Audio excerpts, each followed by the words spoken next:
Hello everyone out there in the real world, welcome back to my Lego world and welcome to Daly's Bricks.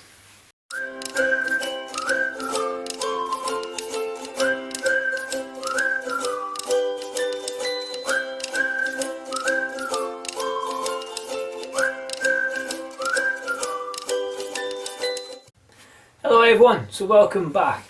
Now before we get started with today's video, please can I ask, as always, if you haven't done so, please like and subscribe to this channel and give us a massive thumbs up. You can also find us on Instagram at dailies_bricks. So, now we've done that bit of work, let's get started with today's video.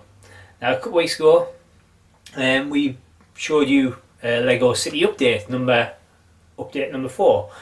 Now, any of you guys out there, or ladies, sorry, who have Lego cities and stuff, might realise that you're constantly replacing things and moving stuff around.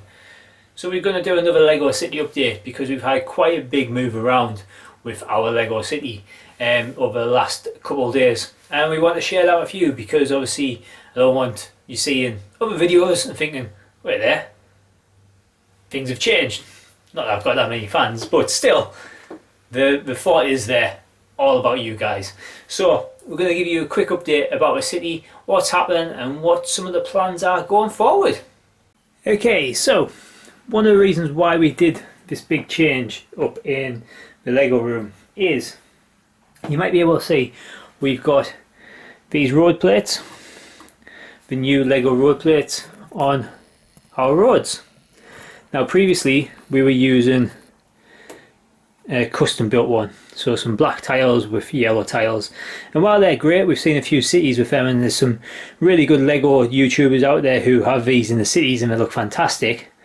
I was kind of sold on these new ones, and luckily I wasn't heavily invested, and I can totally get it if you are heavily invested why you might not like these, but yeah, what happened was basically I really like these and I wanted to have a play around with them, so I went and bought 2 packs to see how they work, see if I like them. If I didn't like them, then fair dues, hopefully I'll be able to reuse them as parts. If I did like them, then it posed a new problem, and basically it posed a new problem because I really liked them. I watched Robin Hood's Bricks video about lifting the modulars up by using old plates and then clipping it all into place, and that's what I've started doing here. So because I want to use those new road plates, they do take up obviously a bit more space than what I previously had. So there you can see, I guess instead of 1 lane I now have 2 lanes, so I have double the space used for roads. So I wanted to try and maximise as much room as possible, and that's why I've made some changes. So one of the big changes what I did is, because I was doing that, I then moved all the modulars around, and then if you see this unit and that unit there, I try to utilise those in the city. So that unit has got a shelf on top of it and then some stuffed boxes. See? Recycling there, guys. Those are your Lego boxes sets we've built, stuff with all the manuals and things like that, to make it a sound and level platform for the train track to go on, which allows us more room in our city. And then that is now how it all looks, which I think looks a lot better. And let me talk you through a little bit of what has moved if you're not so sure. So first and foremostly, you've got, let me just move the camera a little bit here. You've got the diner, hasn't moved at all. Okay, that's stayed exactly there. Next to it, assembly square has now come into play. Now I really liked assembly square where it was before, because you've got the little alleyway there in between the coffee shop and the flower shop, and I really like the idea that was the alleyway to the train station when it was here before. But at the same time you kind of lose the look, that visual impact straight on from seeing assembly square. So I moved it there and I think it actually looks a lot better there. And then next to it is birch books and the house from the bookshop. Now the annoying thing is not a corner building to finish our street off, but originally there was corner garage, which I've now moved front and centre. And the reason why I did that is corner garage could have stayed there in all fairness, but I felt that it kind of it was wasting corner garage. I really like it. I think it's an interesting looking building. I like the whole garage aspect, and it's got the vets in and things like that. And then it's also got, you know, the doors at the side which you can roll up and stuff. So I felt that having it at the back there, we didn't really get to see it. So I felt that it was one that I wanted to move and make a bit more visible, which is what I did. Now down on this side of the street, instead of Assembly Square and originally Palace Cinema was there, we've put the pet shop and the decorator's house, Sanctum Sanctorum, Doctor Strange's house, and the bank. And I think that works pretty well. Now this isn't a full term plan because I try to think a few steps ahead of myself as well, because hopefully soon I'll get the police modular, and I want to put the police modular where the painter's house is and Sanctum Sanctorum. The reason why I want to put the pet shop, not the pet shop, sorry, the police modular there, is it'll work well there. You'll get to see it from the front point of view, but also on the side you'll get to see the billboard for the soaps and studs. So I think I've kind of future-proofed myself. Now I've never been hiding my disinterest, I guess, in having houses in the city. So straight away, this house and that house are ones that I'm happy to move as soon as I need to, really. They're the collateral damage. Not to say they won't be in the city at all, but they're the ones that I'm kind of like, I'll pick that up and move it because I value other ones over the top of it. And then at the front here, like I said, you've got the brick bank and stuff, you've got the Palace Cinema and the corner garage, which I think work quite nicely. And just zoom out a little bit. Back to each other, actually. I think they work really well. Now you might notice with the cinema, you might think, that looks a bit higher than normal. It's because we've added in another level, and we've done that recently, and we've got a video on that which we're going to share with you soon. And I just think giving it that extra layer actually makes it a bit more interesting as well, gives a bit more height variance to the city, and works to our advantage. So this has got an extra flooring now and an extra cinema screen, and we've modified a little bit inside, which we'll share with you on our video.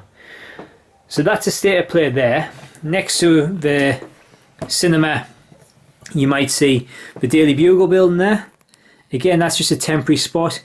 I'm thinking I might build that up a little bit more, a little bit taller, mock it out a little bit, and I might put that right in that back corner there near the post there, as it's only a half build. It might go well there, and if I make it a little bit taller, you'll be able to see it as a bit of a skyline. My plan is, I'm hoping that soon we'll be able to get a Parisian restaurant, and I want to put that next to the Palace Cinema.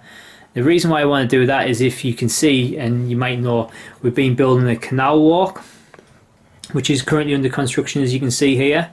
So a nice little walkway. This is all going to be tiled blue as a canal river, and then you'll have a walkway on either side. And I quite like the idea that there's a Parisian restaurant here. You know, you can, and it's a nice view for people to eat and stuff. So that's the plan for here. Behind corner garage is this little spot here, and I'm hoping it's a 48 studs wide.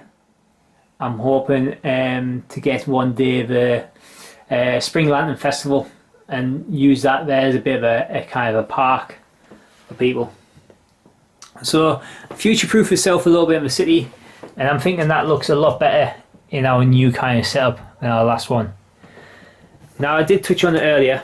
I have popped these into place, and a lot of people will say with the road plates, but don't the modulars sit lower?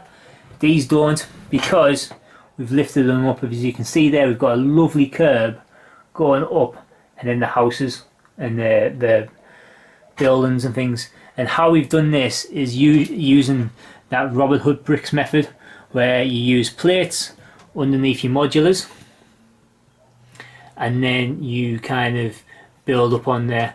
So these modulars actually sit higher than the road plates, and I'll put a link into Robin Hood Bricks' video there to show you how I did that, because I found it was really good. I used up a load of parts that I was never going to use, things like bright pink and purple plates that I have that were just never going to get used. So I think that works really well, and I really like how the curbs look in the cities now and stuff. I think it just looks that little bit nicer, and I really like these road plates. I've got to say, I really do like them. I know some people don't like them, but I do. I think we've got a multitude of uses. You can change how your road layouts are quite easily. You can widen this road if you wanted to. You can narrow it if you wanted to. You can have T-junctions whenever you want, and stuff like that, zebra crossings whenever you want. And I just think they look a lot nicer, look a lot more Lego-y. So that's this area. So the next area to change in the Lego City, or really not change, is the second half, which, to be honest with you, is where I usually start my videos, but I haven't this time, purely because there's not been a lot of change here. But I will talk you through what has changed and what we're thinking about going ahead. So the main change really has been the train station. As I said, I had these units that I was using in the Lego City, and I just tried to utilize them a bit better. So they kind of get used as storage bins and things like that for projects and keep Lego bricks and stuff. So I thought if I put it here instead of where it was usually when it's out of shot, I might be able to use it to my advantage to create a little bit extra space for me, and that's exactly what I've done. Now the train track, you'll see, now runs kind of diagonal across here. It used to before come out of the tunnel, kind of come around the edge bit here, and then come just off the table and then round where the garage and all that is now. And now obviously, because I've freed up the train track from the main table from where the corner and garage is, it allows more space over here. Now the train station, I really like this station, so I didn't want to lose it. So I opted instead to put it on an angle, which isn't ideal. But in doing so, it means I've freed up this part here, because the track used to run here, the station would be here, so a lot of space would have been taken up by that. And let's be honest, because the train track was on an angle here to come round to try to open up more space, this whole area here is dead wood area really. I might be able to get something on this part here, but ultimately there wouldn't be much. So I have to put the train station at an angle here, and then we'll see what we can do around the rest of this area. But in doing so, like I said, the main goal was it freed up a lot of the space here. Now I want the road to come across here. This is going to be a bit of a river and canal. The road's going to come across, so there'll be a small bridge. It won't be a big high built up bridge. It'll just give an illusion of a bridge, I think, and that'll come across and then probably just T-junction down to here. So it'll allow maybe a couple modulars here eventually when we get them. There's no kind of fixed kind of time, and just thinking again in the future, maybe some of the houses might actually move down to this part here when we get things like police station and stuff, because they'll just be able to easily move. And then some of the smaller sets, so I've got things like some of the Creator 3-in-1 sets that I haven't built yet. I can maybe put them in.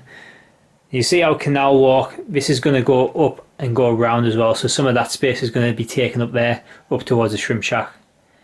And then there you can see we've got, let me just come in a little bit closer. Whoa, sorry. Nice little ride for you there, sorry, hopefully you didn't get sick. We've got the promenade there, pretty much done now. It's just some finer details to do it. We've got the ski sports shop there, the donut, toy shop and burger van. I want to put some seating and tables in around the burger van, tile off the whole staircase, and actually there's going to be another level to the promenade which is going to go behind the diner and assembly square. So I'm going to put some stairs in that gap there, and then you can see it's slightly higher than the original promenade. Slightly, it's quite a bit higher actually. And then we'll be able to put 1 or 2 sets in there as well, just to give the whole city a bit more height variation. So that's basically what's happened here. Not a lot. It is just a kind of a waiting to be built ground, waiting until we get pieces and parts and sets and things like that. We can't just magic them out of thin air. The mountain and the haunted hill area hasn't changed at all. Still got the hidden side observatory, the haunted mansion, and the graveyard there. We really aren't going to change that. I like that area, so no change that. But you might be able to see we do have the tree house here now. Now I've put that part bin there, which I can get into. I know it looks very tight and narrow in there, but I can get into it. I think that works well on there. But it could maybe come down there and hang over the train line. We could see how that works. But I just thought it's not necessarily something. I love this set, the treehouse set, but I think it's hard to incorporate into a city of my size without taking up too much valuable room. So I quite like the idea that it's just kind of there on the outskirts. And what I do really like is, if you can see here, you've got the guy there with his telescope, just checking out the bad guys, Dracula and all the haunted guys. He's maybe just keeping a watchful eye, waiting for Halloween. Who knows? So yeah, that's our Lego City update. Let's get the train going, eh? Okay, so just before we finish, let's get the train going. So as you can see, the train's going there. Not much change to the train line really, it's just that bit outside of the mountain. It's going to come out of here, then go along. And there's no real issue with it now. Now I've had to put some plates down here because there was issues around here. It kept skipping the lines because of these flex tracks down here. It kept skipping the lines just because there was a bit of a height difference. So I had a load of these 6x12 plates, and I've just put them underneath there, which has worked really well because it actually, what it does then is it kind of kickstarts me into, you know, decorating this part here, the line, and it'll go all the way down here as plates and just finish it off really. And we can just make this, nothing too drastic is going to happen here. Probably just put some like foliage and things like that, and then make this like a level crossing kind of thing. So it works really well for us in the city here. Just give you a bit of a bird's eye view there. I'm thinking this looks really good now, and I'm a lot more happy with this layout with the roads and things like that. But as always, I would absolutely love to hear what you guys think. So thank you so much for tuning in today, guys. I hope you enjoyed that Lego City update and enjoyed seeing our changes that we have made to the city. I would love to hear what you guys think. Do you think it looks better in the new layout? Do you think those road plates look a lot better and have been worth the changes what we've done? Any suggestions? We're always looking for a new, fresh perspective. I spend so much time in here that sometimes things just become second nature to me. So is there anything you've seen you think, actually, this might work a bit better? We would love to hear you guys. So as always, please drop a comment below, or you can head on over to Instagram and fire us a message there. We're there at dailies_bricks. And also, please like and subscribe to this channel. It really does mean so much. We're coming up to 100 subscribers now, and I would absolutely love to get to that milestone if possible, guys. So until next time, thank you very much. See you later.